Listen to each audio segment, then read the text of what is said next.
बात है अपने या किसी के संग जोड़ने की नहीं, बात है आत्मा और परमात्मा की।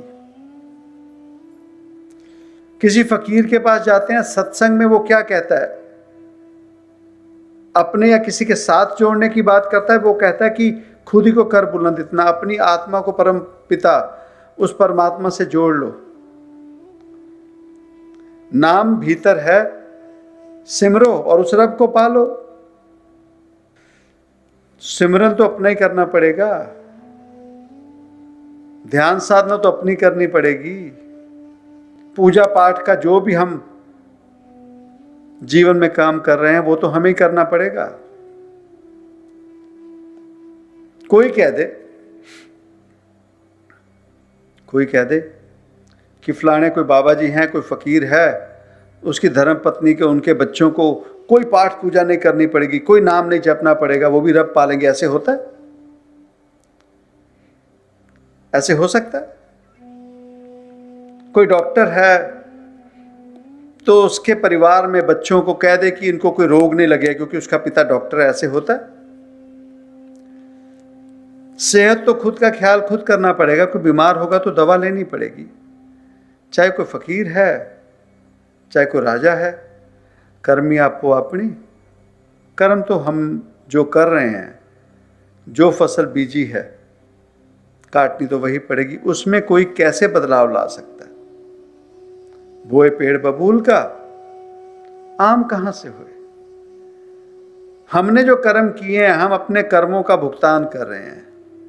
हमने जो कर्म बोए हैं उसका फल लगा है और वो फल हमें मिल रहा है।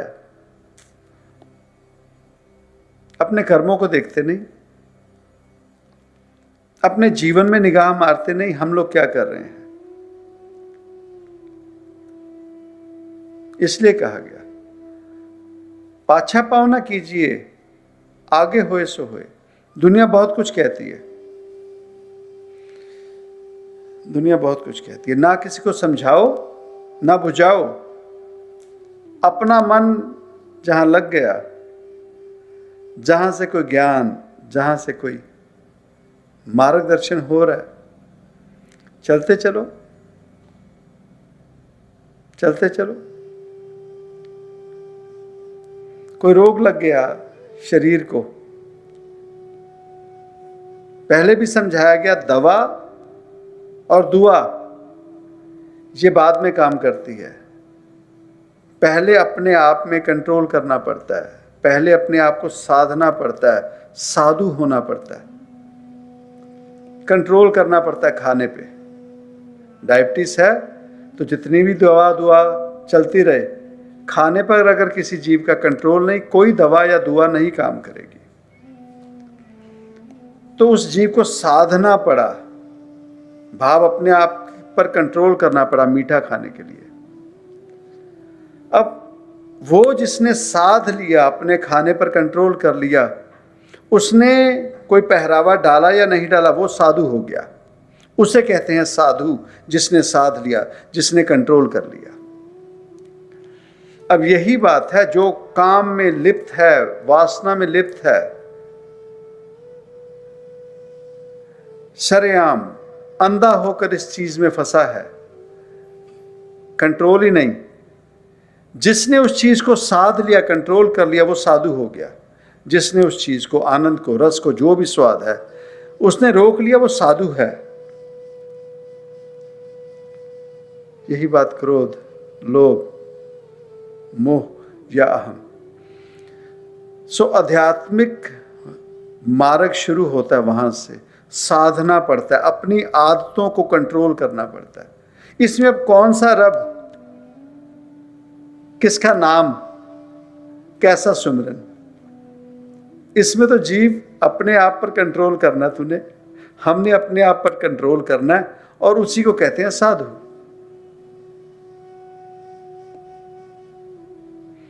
अब जिसने साध लिया, जिसने साध लिया, कंट्रोल कर लिया, जो साधु हो गया, अब उसने कैसे साधा, उसे आगे का फिक्र होने लगा कि आज मैं इस चीज को कंट्रोल करूंगा तो इस चीज का फायदा होगा, आज अगर मैं ये करूंगा तो इससे नुकसान होगा। वो कौन है? वो है ब्रह्म ज्ञानी, जिसे आगे का पता लगने लगा, दूरंदेशी होने लगी, वो आगे आने वाले समय की कैलकुलेशन करने लगा, जो आमतौर पर फकीर हमें देखने को मिलते हैं, वो जिन्होंने अपने आप पे कंट्रोल कर लिया, साधु हुए। अब ब्रह्म ज्ञानता क्या है, दूरंदेशी क्या है? वो जो गुणा करते हैं, हिसाब लगाते हैं कि ये काम करने से आने वाले समय में ये नुकसान होगा, इस काम को रोक लिया जाए तो इससे ये फायदा होगा। वही तो है ब्रह्म ज्ञानी। हम किसी फकीर साधु के पास जब जाते हैं, वो बात करते हैं, तो उन्होंने क्या करना है? एक्सरे करके हमारा जिस मार्ग पर चल रहे होते हैं उसी को तो रोकना होता है, टोकना होता है। इतना अपने ऊपर काम करने पे ब्रह्म ज्ञानता, ब्रह्म ज्ञानी हो जाता है जीव। करत करत अभ्यास। जब इन चीजों का पता लग गया, फिर अपना सोचना, अपने परिवार का सोचना छोड़कर वो जब इस ब्रह्मांड का हर जीव के बारे में वैसे ही सोचे जो अपने परिवार के बारे में सोचता है, हर एक का फिक्र करे, संत हो गया। इंसाफ करे।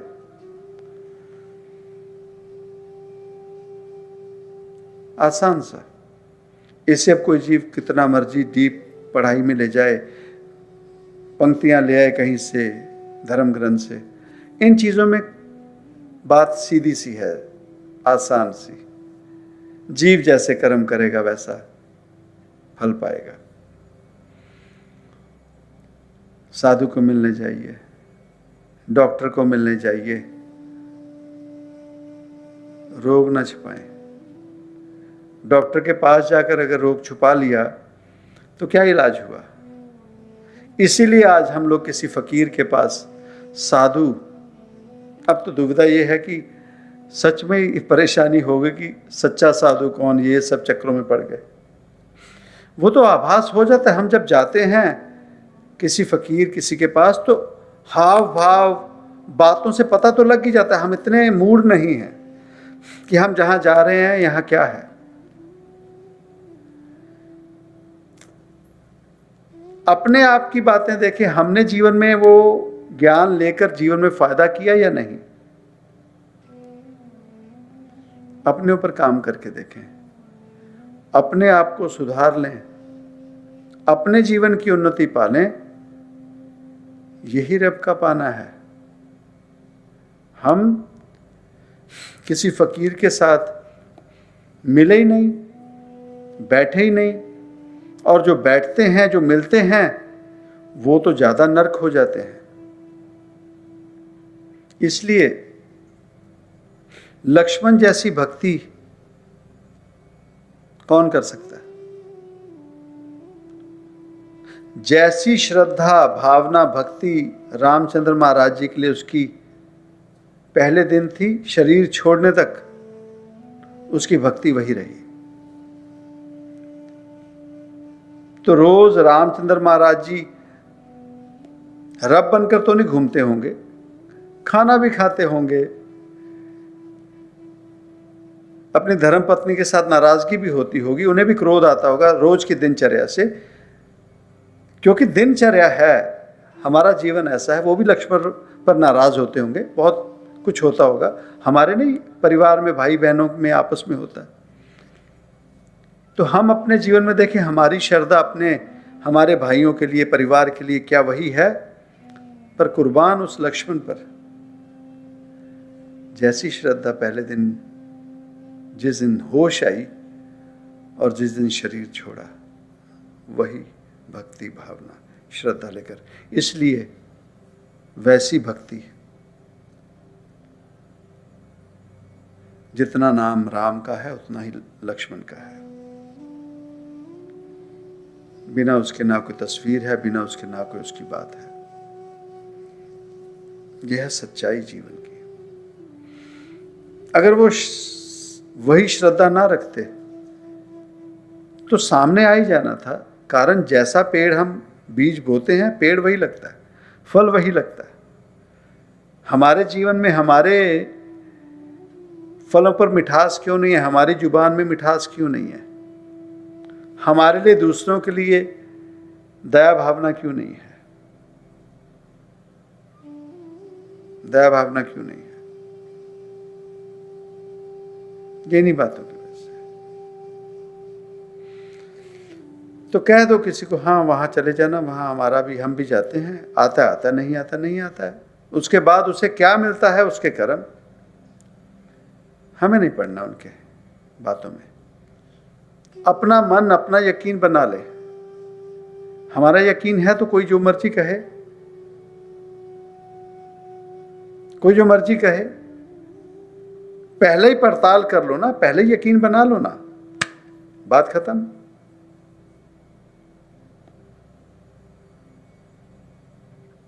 बात खत्म। जीवन में किसी से इश्क हो जाता है, लड़के लड़की का लव मैरिज करने तक जब नौबत आ जाती है तो माता पिता रोकते नहीं, दुनिया रोकती नहीं। यकीन हो जाता है ना, नहीं मैंने जो फैसला किया वो सही है। तो रब के मामले में हमारा यकीन क्यों नहीं बनता?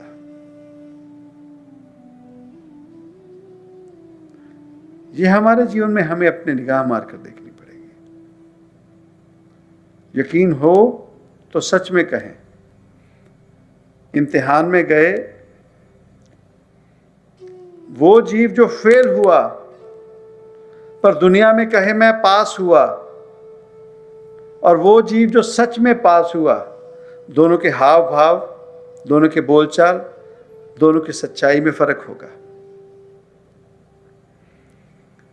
दोनों की सच्चाई में फर्क होगा। ऐसे कर्म ना करें जिसमें झूठ हो। हमें क्या मिला, हमने क्या पाया? हमें कई जीव बात करते हैं जो दूसरे स्टेट से कॉल करते हैं, अरे बाबा जी आपके दर्शन हुए, आप रात में आए, ऐसा हुआ वैसा, हम सुन लेते हैं। अगर तो यकीन करते हो तो उन्हें कई बारी बता देते हैं, अरे रात को ऐसी बात चल रही थी, कृपा तो उस दाते की चल रही ना। अरे फिर डर जाएंगे। पर जब खुद वो बुराई कर रहे होते हैं तब यकीन टूट जाता है। सो इन चक्करों में ना पड़े, अपने आप से सच्चाई रखें। दिखता तो दिखता सच्चा, नहीं दिखता तो झूठ क्यों बोलते हो? बजाय उसके झूठ बोलने के ऐसे कर्म कर लें, ऐसी कमाई कर लें कि सच में वो दर्शन देने लग जाए। यही तो सच्चाई है जीवन की। मनुष्य जन्म, इंसानी जन्म मिलने का फायदा ही वही है। सच्चा जीवन जिए कम से कम अपने आप से। इसलिए जीवन में कोई साधु या फकीर का होना जरूरी है, इसलिए जीवन में सत्संग होना जरूरी है। अब तो हम बहुत ज्यादा फॉर्मेलिटी में पड़ गए, पहले आप सब दिखावा कर रहे होते हैं।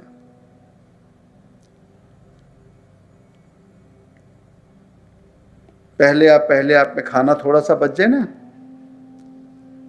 तब पता लगता है, अरे आप हम बोल तो रहे हैं पर तू चले ना जाना, कहीं हलवा पड़ा हो, कोई ऐसा खाना हो ना, कोई पार्टी में चले जाओ तो पहले फॉर्मेलिटी, पहले आप देख लो थाली में वहां थोड़ा सा ही खाना बचा, तब पता लगता है। इस वजह से हम किसी साधु या फकीर को जीवन में रखना नहीं चाहते, मिलना नहीं चाहते। हम उस जगह पर जाते हैं जो बोले ना। कृष्ण सामने खड़े हैं, मूर्ति है, उसके सामने बुरी नियत, बुरे विचार से चाहे कोई सेवा करे या किसी के लिए वासना की निगाह से बैठी है, कृष्ण तो बोलेगा नहीं, पता है हमें। वहां जाना अच्छा लगेगा, कारण वो बोलेगा नहीं, पता है। सत्संग में बोलते हैं, सत्संग में हमारे अंदर तक चोट जाती है। इसलिए धीरे धीरे हमारे जीवन से सत्संग खत्म होने लगा। फकीरों का संग हमें नहीं चाहिए, साधुजन नहीं चाहिए। तो ना चाहे ऐसे पहरावे पर, अपने आप पर कंट्रोल कर लें। जीवन में जो चीज़ बहुत अच्छी लगती है तो चलो, हमारे कई सेवकों ने प्रॉमिस किया था, साधु बनना आपको बता देते हैं, बहुत आसान है। आज से वो फोन जो हमें मार रहा है, वादा कर ले कि इसको आधे घंटे से ज़्यादा मैं नहीं जीवन में यूज़ करूँगा, रोज़ाना। बन गए साधु। अगले हफ्ते हम इतने साधुओं के दर्शन होंगे, जीवन सफल। हमारा आध्यात्मिक मार्ग पर चलना शुरू हो जाएगा। करना कुछ भी नहीं, कोई चीज़ नहीं हम आपसे मांग रहे, किसी से नहीं। सिर्फ अपना वो जो फ़ोन है उसे आधे घंटे से ज़्यादा यूज़ ना करें। हो गए साधु। अब सुन तो लिया, साधु बनने का रास्ता दे दिया, साधु। अब देखो कितने बनते हैं, देखो कितने बनते हैं। जो बन गए फायदा उसी का होगा ना।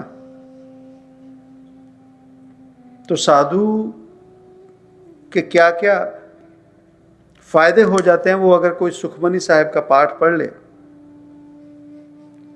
तो साधु के ऊपर पूरी अष्टपदी है, श्लोक हैं, वो पता लग जाएगा। उतनी कृपा हमें मिल जाएगी जिसने साध लिया।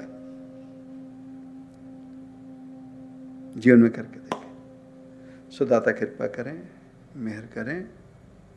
इसलिए कहा जाता है कि साधु को मिलने जाइए, संग ना लीजिए कोई, ना किसी जीव को, ना अपने विचारों को। पाछे पाँव ना कीजिए, फिर पीछे नहीं हटना, आगे होए सो।